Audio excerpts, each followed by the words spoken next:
நீங்கள் பரிசுத்தம் உள்ளவர்களாக வேண்டும். மூத்தகுமாரனுக்கு அந்த மைண்டெலாம் இல்லை, அந்த பர்சனாலிட்டிலாம் இல்லை. அவருடைய பர்சனாலிட்டிலாம் உலக பிரகாரமாக 2 பங்கு மேலேயே கண்ணு இருக்குது.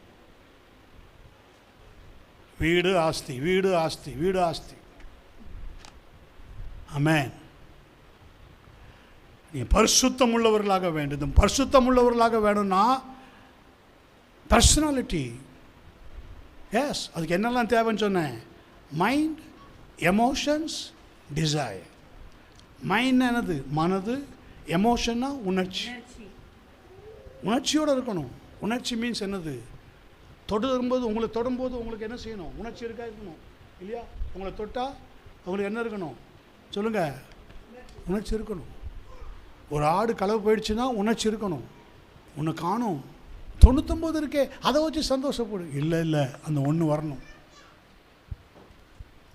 அந்த ஒன்று வரணும். அந்த ஒன்று வரணும்.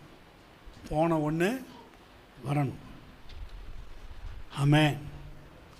இதை வச்சு திருப்தியாக இருக்கலாமே, இதை வச்சு சந்தோஷமாக இருக்கலாமே. இல்லை.